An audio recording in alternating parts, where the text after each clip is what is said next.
Hi everyone. There's a saying out there that says, March comes in like a lion and goes out like a lamb. Well, I'm thinking it should be changed to April comes in like a lion and goes out like a lamb. Good evening everyone, and thank you so much for watching me tonight.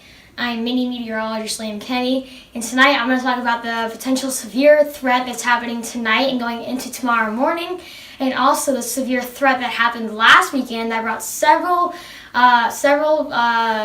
severe storms to eastern Texas and states of Louisiana, Mississippi, and Alabama. Next, we will see some awesome graphics that chief meteorologist, ABC 15 chief meteorologist Ed sent me, and I will share them to you next. Please stay tuned. Hi, and in this video, I'll be talking about the impacts that we're going to be dealing with through tonight and tomorrow morning, because we have a super long line of storms that extends all the way from the northeast all the way down to southern Florida. That is almost around 1,000 miles going from north to south, so that is a big, big threat. But all the threats we're going to be talking about right now are going to be from Friday from 4 p.m. until around 10 p.m. So right now, our tornado risk is possibly an isolated tornado. We don't have the greatest risk ever, but it's still a risk. We do have a good wind risk though. We have several damaging wind gusts that could possibly go over 60 miles per hour if at max. And then we also may have some hail. We have an isolated threat, P to quarter size hail. And then we do have lightning. The lightning will be a little bit frequent. And the last but not least, we do have flooding. And the flooding will be around 1 to 2 inches, is isolated near 3 inches, and this will include streets and low-lying areas. And here is your weekend forecast. And once again, thank you Ed Piotrowski for sending me these graphics. These graphics are from Ed Piotrowski. So let's head into Sunday. Throughout the day on Sunday, the inland and Grand Sharon will be topping out in the mid-60s. Probably mostly sunny, possibly an isolated shower in the evening. And as we head into Sunday, Easter, we'll be topping out anywhere from the low to mid-70s. Probably a mostly sunny, a beautiful day once we get into the actual day, like towards the noon hour. And then our winds will be out of the west at 10 to 15 miles per hour. Now, for those of you who go to FPC, which is the First Presbyterian Church, for those of you who go to the gathering, this weekend we will be having our Easter sunrise service down at Island de Vista. I think that's how you say it. Excuse me if I'm saying it wrong. But throughout the inland, 6 a.m. will be 49, 7 a.m. will be 48, and 8 a.m. will be 51. So it's going to be chilly, so take out your jackets once again. And then throughout 6, 7, 8 a.m., the conditions will be sunny to probably cloudy. And then for the coast, it'll be a little bit warmer, because at 6 a.m. we'll be topping out at 53, 7 a.m. we'll be topping out at 52, and 8 a.m. topping out at 54.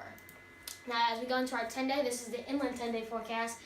Unfortunately, throughout our rest of the day today, we have a 100% chance of thunderstorms, very windy. We'll be topping out at 80 degrees. Throughout this weekend, beautiful conditions, sunny, partly cloudy. Saturday, we'll be topping out in the mid-60s, And Easter Sunday, when the Easter Bunny comes, we'll be topping out in the low 70s, so hope it won't be too cold for that Easter Bunny to come out.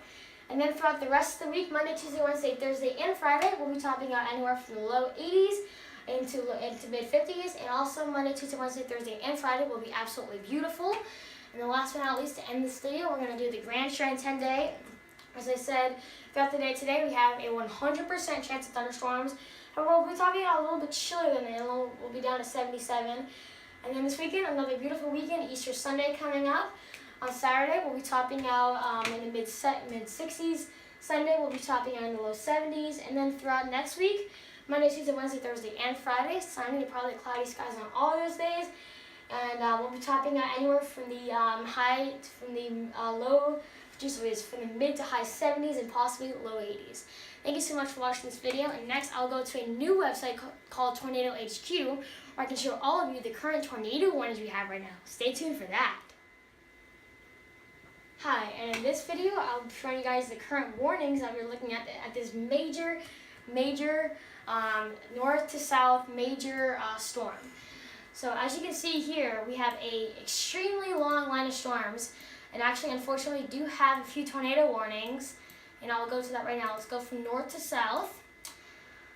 This right here, all the red boxes are tornado warnings. This says at 7:07 p.m. I know it's a little hard to see. Maybe I can zoom in on that possibly. Nope, it just gets smaller. But this says at 7:07 p.m. Eastern Time, a severe thunderstorm capable of producing a tornado was located over Ferncliff, or 7 miles northwest of Haydensville, and this storm is moving northeast at 45 miles per hour. This tornado is radar indicated, and the hail is going to be less than 75 inches. So once again, if you live near Haydensville or Ferncliff, please get to your shelter. Go to the lowest floor of your house, most inner part of your house, and take shelter immediately. Do not mess around with these storms. Now heading back down south, we have another tornado warning. This one says at 6:57 p.m. Eastern Time, a tornado-producing storm is located over Emporia. I'm sorry if I'm saying that wrong, but this storm is moving northeast at 50 miles per hour. This tornado is observed, so that means that a tornado is on the ground moving as we speak. So if you live near Emporia, I don't know if I'm saying that right, but if you live near that area, get to the lowest floor of your house. A tornado is moving right near you, and we do not have really any hail with this storm. Another tornado warning just south of that one.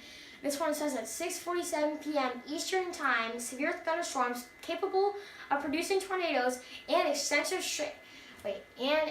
straight line with wind damage were located along a line extending from Dahlia, I have no idea how to say that word, excuse me, to near Rich Square, and this is moving northeast at 45 miles per hour, and this is a radar confirmed tornado, and it is located near Pleasant Hill. So once again, this is a radar indicated tornado warning, and then we have another tornado warning just east of that. This one says at 7:05 p.m. Eastern Time, severe thunderstorms capable of producing tornadoes and an extensive straight line of wind damage were located along a line extending from 7 miles northeast of Green Plain to near Murfreesboro, moving northeast at 55 miles per hour. So as you have heard, these storms are moving extremely fast, and unfortunately I don't know how to find the rotation, but just as a quick lesson, I want to teach you guys this real fast. The way you can find rotation on a radar is that the radar is usually going to be right here where the star is, and then usually get the green right here, and then if the rotation is good, I'm going to use this pink as red. If the rotation is good, you'll get a long line of red right here. Whenever you see these two combined, that means that the red is going towards the radar, and this is all wind, and the green is going away from the radar. So when you have two wind air masses moving against each other, that's going to create some sort of rotation inside of the atmosphere that will eventually make a funnel cloud, and once it touches the ground, you have a tornado. So once again, if you have two different air masses moving along a straight line, that is a very good sign of rotation, and you need to get to your safety spot immediately. Do not mess around with these storms. These storms can be potentially very dangerous. But thank goodness that is all the warnings we have right now. Let me just zoom out again so that we can see the overall picture before I end this video. As I said, we have a very long line of storms that goes all the way up into New York, all the way back down into the southern parts of Florida. So once again, a very long line of severe thunderstorms that as you just saw, are capable of producing very bad storms like tornadoes. Thank you for watching my video, and in the next video, I'll be showing you guys the overall radar presented by the Weather Channel, and that's where we can see if there's any lightning strikes near us. Stay tuned for that. Welcome back, ladies and gentlemen. I hope you enjoyed my last video, where I was able to show you guys the current tornado warnings that we have, and I was also able to give you a little lesson about how you find rotation on a radar.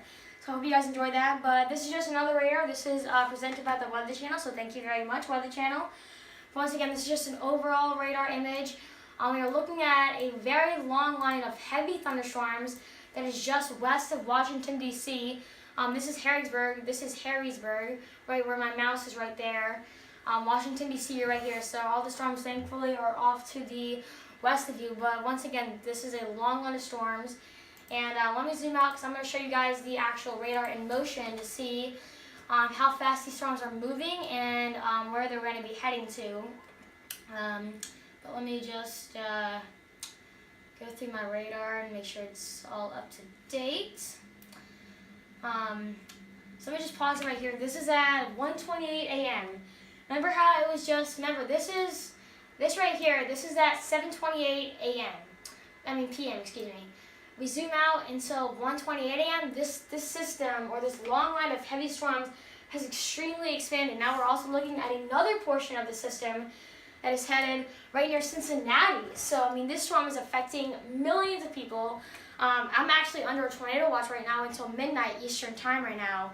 But I mean, this storm is not only affecting the south, it is also affecting the north. And look at this, the whole state of New York is covered. The entire state of Maine, Vermont, New Hampshire, Connecticut, Massachusetts, Rhode Island, most of Pittsburgh. I mean, all these states are completely covered in nonstop rain. This will be a weekend-wild thing, but thank goodness by 1 a.m. in the morning, 1:30 in the morning, all those storms will be offshore from the states of like North Carolina, South Carolina, Georgia, and going into Florida. But as these storms head east, keep in mind that these storms are still strong. They could still produce very strong storms like tornado warnings, severe thunderstorm warnings. I do know that, excuse me, I do know that right now that this portion of Florida, let me zoom in a little bit more, but this portion of Florida right now is still under a thunderstorm warning. I mean, a severe thunderstorm watch. And actually, if I can zoom out just one more time, this whole area that I'm about to circle, this whole area right here is all under a tornado watch until midnight Eastern time.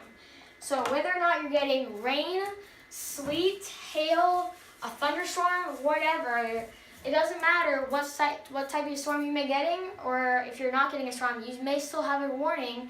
And out of nowhere, you might get a severe thunderstorm that pops up out of nowhere. So even if you're not getting a storm right as we speak, don't just think like, oh, the storms are gone, we don't have to worry about it. Well, you're wrong, because out of nowhere, these storms could pop up out of nowhere and become a huge supercell. So we have to be very careful with these storms. And I will end this video right here, and then in the next video, I'll be talking about something tragic that happened last weekend. Good evening, everyone, and I thank you so much for watching my video tonight. And for those of you who have lost your belongings due to the tornadoes today, I am very sorry about that, and I hope everything gets better. But now I want to talk about something tragic that happened last weekend. There was a deadly severe weather outbreak. Last weekend, a long line of storms fired up in central and eastern Texas. As the northern part moved to northeast, and as the eastern part moved east, it also got much more stronger. Several warnings were issued, and these warnings include tornadoes, severe thunderstorms, and more warnings. And several tornado warnings were confirmed by both eyewitnesses and radars. So these were the actual. We had several reports, whether it was tornado reports, wind damage reports, or hail. All the red ones are going to be tornadoes. So as you can see, we have a long line of tornadoes that were confirmed, and lots of wind damage and hail. And these stretched all the way from the southern part of the U.S. all the way up into the north, because there was a part right here that went all the way up there, and there was a part right here that went all the way over here. So whether you were on the south or the north, you definitely got affected by this storm. Now I want to talk about the greatest risk area during these months. This is April, this is May. We have the greatest potential right here. This is June, which is the darkest red will be the greatest area. As you can see, the southeast, where I live in South Carolina, we are mostly in the possible zone, but most of the greatest zone is going to be anywhere around this area. This was actually the satellite image that was actually taken on the day that these systems were moving east.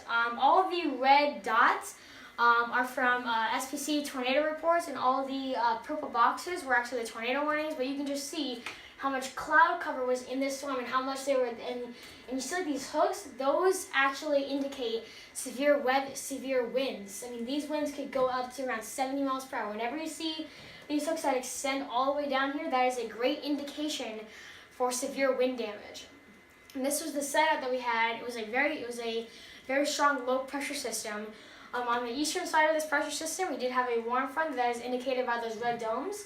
And then on the back of the system, we had a cold front that is indicated by those blue triangles. But as you can see, these red currents are the winds that were at 5,000 feet, And then these blue ones that were pushing in all the atmospheric moisture from the Gulf of Mexico, those are the surface winds. But these are just some of the pictures from the damages that were taken after the tornadoes. These are the aftermath. As you can see, this whole house is just absolutely leveled. This is the chimney right here, and you can just see all this debris. And meteorologists can actually detect debris with the correlation. I think it was called the correlation coefficient. It's something like that. I'm really close. I just don't know what the word is, but just another picture of the damage. These are power lines that were actually broken down. As you can see, this tree in the background that is absolutely completely torn down.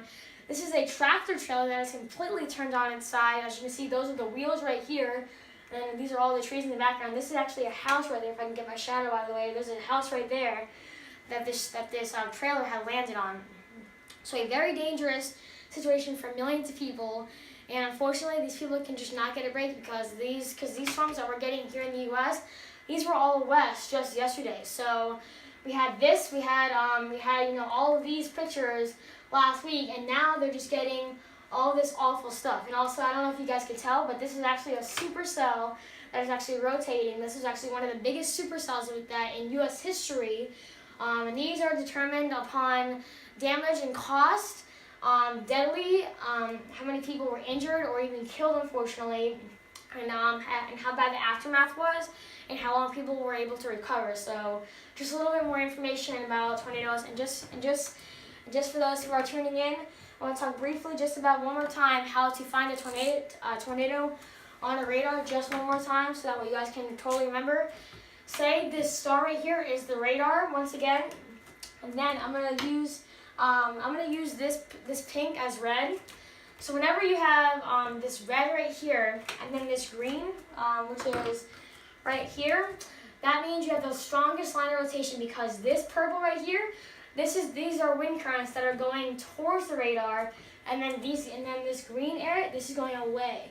So once you get two very strong air masses that are going side by side of each other, that means that you're going to get some sort of circulation in the atmosphere that will eventually make those clouds come down, and what do you know? You have a tornado. For those of you who don't know, tornadoes cannot be up in the air. They are just called funnel clouds, and they are not confirmed tornadoes unless they are actually moving on the ground. So as a meteorologist, I do like to teach stuff, and once again, that is just something I like to teach. But I thank you all for watching my videos tonight. I hope you stay safe, and I hope you have a great rest of your weekend, and happy Easter, everyone!